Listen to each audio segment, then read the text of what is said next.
Pieces in our magazine. Every article in here is a winner of the writing contest. We have winners from New Zealand and Africa and around here, and we have some winners that I met here at 5 Minutes of Fame. Casper, who's Michael Wright's, and Carrie Angel. I don't know if you remember her, but she came in from British Columbia, and I met her here, and she has 3 poems in our next issue that's coming out.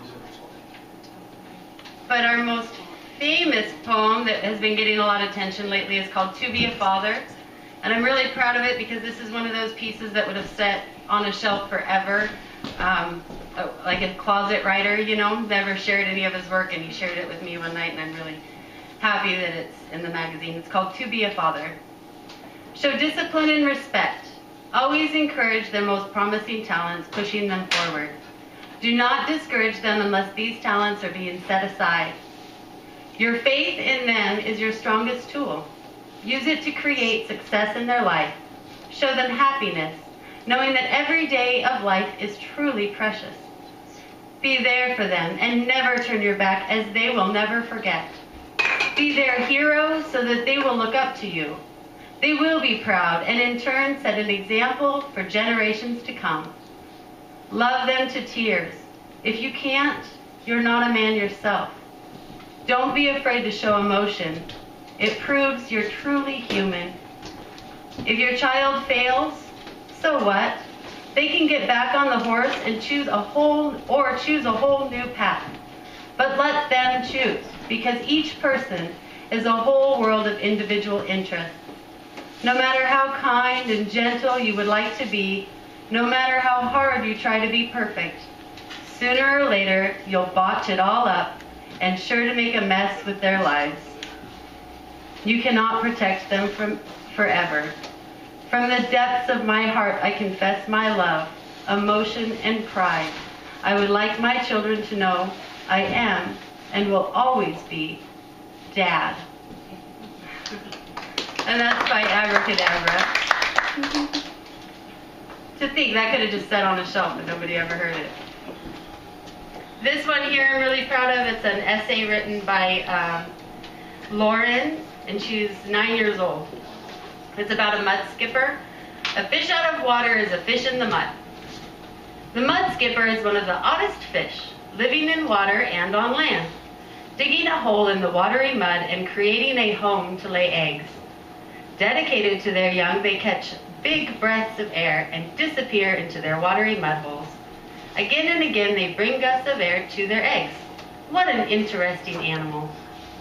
There are 34 different kinds of mud skipper. They eat small fish, frogs, and plants, and grow 4 to 7 inches long. The biggest of the Japanese mud skipper, growing 26 centimeters. They are brown with plain spots or blue leopard-like spots. The African mud skipper can live up to 121 years old. The Indian mud skipper's lifespan is only 2 to 5 years old. For being a fish out of water, they seem to be pretty adaptive to me. And here's another one that we're proud of every single piece in here, but this one was written, I was meeting him to enter the writing contest, and he had writer's block and literally didn't have anything to write, and he just kind of channeled it the last minute, and it's really very nice. It's called Magnetic Thought in an Electrical Universe by Arturo Caldron. Everything collapses around me. Time didn't see him enough for me to get inspired. Maybe the thought elevated in prose, those indescribable genres of Christabel's newsletter. My restless mind couldn't do it anymore. Perhaps the commitment was greater than my talent. The evening was shady, the horizon dividing the time that I had left to write. It was the last hour from the meridian, the remaining minutes hanging from the rays of twilight. I meditated, observing the horizon from my window. Suddenly, a sublime thunder shook my entire body, spilling coffee on my feet. It cracked me up. A smile formed on my lips and laughter rumbled with the thunder. It was getting dark. I was perplexed about what to write. The rain precipitated from the horizon towards the city with electrical storms and gusts of wind. Inhaling deeply, reading the topics to myself, those imperceptible consonants. I dream of literature and poetry. I dream that I write. An infinite sadness came over me.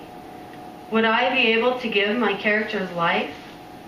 Patiently they wait in the shadows forever, and I hold on to the hope that I am their light. A tragic dream to follow. I choose this forsaken dream because I love my characters.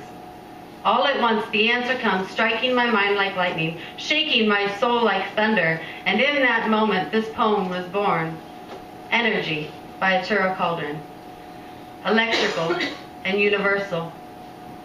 Mystified, luminous. Moving on integrity, brilliant. Its conjunctions of galaxies in magnificent perfection engineered. What makes it move forward? What is its source of power? Thank you for your time.